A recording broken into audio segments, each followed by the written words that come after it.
Quero passar ao grande projeto de lei. Pediu em sua mesa até 4 de julho. Acha que consegue nesse prazo? Eu não sei. Quer dizer, não posso te afirmar isso. Odeio dizer sim. Gostaria de dizer sim. Mas o problema é que, se atrasarmos 2 ou 5 dias, todo mundo diz: ah, foi um fracasso tremendo. Seja o que for, desde que consigamos, isso é muito importante. Se não conseguirmos, haverá um aumento de impostos de 68%. A extensão do teto da dívida é muito importante. Eles aprovaram o teto da dívida. Os republicanos aprovaram o teto da dívida por causa da importância de fazer isso. Eles fizeram isso pelo bem do país e os republicanos votaram a favor disso. Eles fizeram um favor. Eles fizeram um favor. Os democratas não vão retribuir esse favor. Em outras palavras, você nunca quer violar seus acordos de dívida. Eles deram, você entende, eles deram isso 4 meses antes. O prazo era 28 de setembro, bem antes da eleição. Um grupo de republicanos se reuniu e disse: isso é tão sério. Fazer isso pelo bem do país. Agora é a vez deles fazerem, e eles não vão fazer. Tem muita gente ruim no Partido Democrata. Como você vai lidar com os 9 trilhões de dólares que vencem este ano? É só repassar. Deixa eu te dizer que faremos assim. Vamos rolar a dívida no curto prazo, porque temos uma pessoa estúpida no Fed. Se ele baixasse as taxas, eu não quero pagar por 10 anos. Dívida com uma taxa mais alta. E aí, quando ele colocar alguém no Fed que consiga baixar as taxas, a gente deveria estar em 1% ou 2%. Sabe, se você olhar para a Suíça, eles são os mais baixos agora. Eles estão bem abaixo de 1%. E, sinceramente, nós também deveríamos estar lá, porque sem os Estados Unidos, o mundo inteiro não funciona. E vocês vão saber, porque os repórteres me perguntam, quero dizer, você tem outros nomes? Eu digo, sim, eu tenho.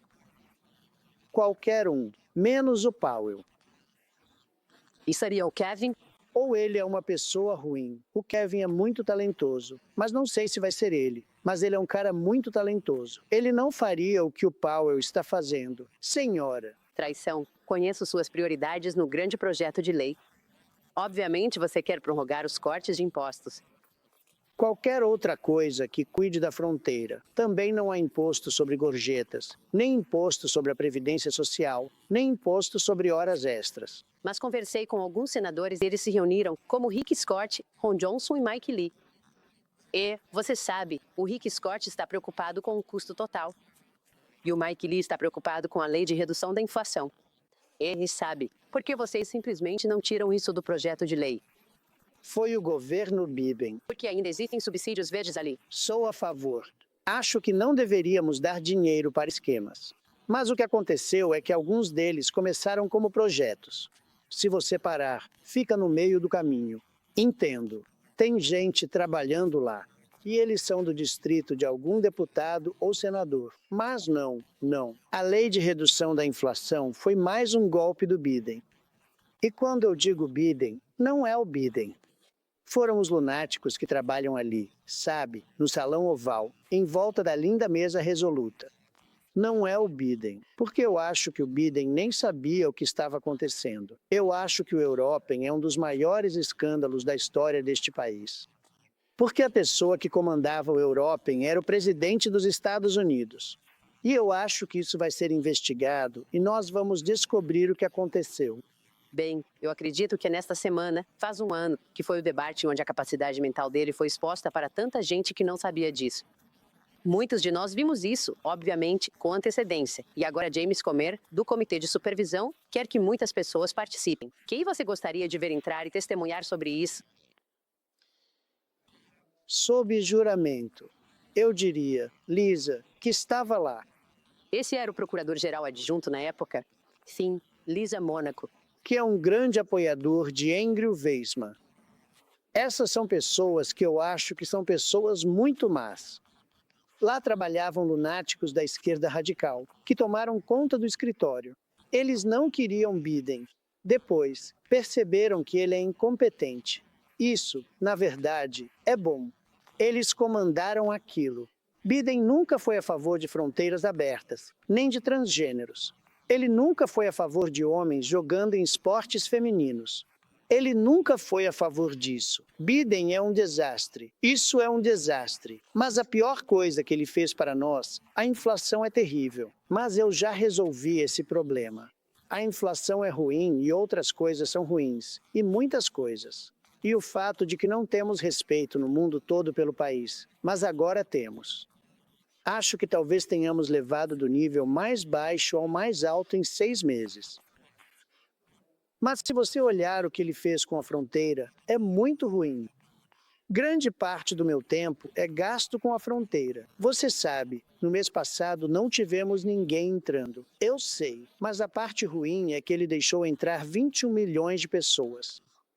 E nós temos que checar essas pessoas, totalmente sem triagem, totalmente sem verificação. E 11.888 já mataram pessoas. Metade deles matou mais de uma pessoa. Pessoas entram gangues, prisões. Esvaziaram a Venezuela, as prisões.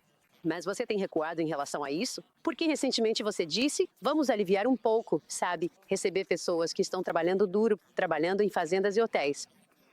Eu não recuo. O que eu faço é valorizar nossos agricultores. E quando entramos numa fazenda e tiramos pessoas que estão trabalhando lá há 15, 20 anos, que são boas, que talvez tenham entrado de forma irregular. E o que vamos fazer é algo para os agricultores, onde possamos deixar o próprio agricultor meio que no comando. O agricultor sabe que não vai contratar um assassino, mas, sabe, quando você entra numa fazenda e ele tem alguém trabalhando com ele há 9 anos, fazer esse tipo de trabalho, que é um trabalho duro, e muita gente não vai querer fazer, e você acaba destruindo o agricultor porque tirou todas as pessoas dele. Isso é um problema. Sabe, eu entendo os dois lados da questão. Eu sou o cara mais rigoroso com a imigração que já existiu, mas também sou o maior defensor dos agricultores que já existiu. E isso inclui também hotéis e, sabe, lugares onde as pessoas trabalham, um certo grupo de pessoas trabalha. Então, estamos trabalhando nisso agora. Vamos trabalhar para que haja algum tipo de passe temporário onde as pessoas paguem impostos, onde o fazendeiro possa ter um pouco de controle, ao contrário de você entrar e levar todo mundo embora. Mas não, eu quero que os criminosos saiam deste país. Certo. Você disse isso desde o começo. Você queria primeiro focar nos criminosos. Mas eu fico me perguntando se essa mudança de dar um passe para as pessoas é uma resposta aos críticos, que disseram que a execução foi um pouco desajeitada. As pessoas tinham medo de ir trabalhar. Elas tinham medo de encontrar o ICE. Eles disseram, se você der uma cota a alguém e disser, vá buscar. Se você disser para pegar 600 pessoas, voltarão com 600 pessoas, mesmo que não sejam as certas. A execução foi inacreditável porque não temos mais pessoas atravessando nossa fronteira. Essa é a ordem da execução. Não foi desajeitado. O que foi desajeitado é o fato de terem permitido que milhões e milhões de pessoas entrassem no nosso país. Dá uma olhada em algumas dessas cenas. Isso aparece no seu programa o tempo todo, onde milhares de pessoas estão tentando arrebentar o muro. Eles literalmente derrubam muros. É muita gente, e são milhares de pessoas, e eles não têm ideia de quem são essas pessoas. Isso, para mim, é a pior parte do Biden. A pior coisa que ele fez foi toda essa questão da imigração. Agora, dito isso, sabemos quem são muitos deles. É difícil quando entram. Não tem documentos, não tem nada. É só ir entrando. Todo mundo pode entrar. Eles foram esvaziados. Estou te dizendo, muita gente do Congo. Fizemos acordo com o Congo para parar a guerra. Eles esvaziavam as prisões deles nos Estados Unidos. Muitos outros países, não só da América do Sul, África, Ásia, Europa, partes da Europa, partes complicadas da Europa, as prisões deles foram esvaziadas nos Estados Unidos. E as pessoas, você viu as pessoas, elas entram correndo no país. Para mim, isso é um pecado que nunca poderemos esquecer. Nunca poderemos esquecer o que Biden e aquele grupo de lunáticos que trabalham para ele fizeram com o nosso país. Eu acredito, me desculpe, eu acredito que metade do cobalto do mundo está no Congo. Você vai conseguir ajudar a desenvolver isso? Os Estados Unidos Vão participar do desenvolvimento desse cobalto? Sim, eles querem que eu participe. Na verdade, eles querem mesmo que eu participe. O chefe, que é um cara muito respeitado, sabe? Olha, eu acabei de parar a guerra. Essa guerra já durava 30 anos. 6 milhões de pessoas foram mortas entre o Congo e Ruanda. E o meu pessoal veio até mim e disse: eles querem você. Eles não querem a China. Não desejam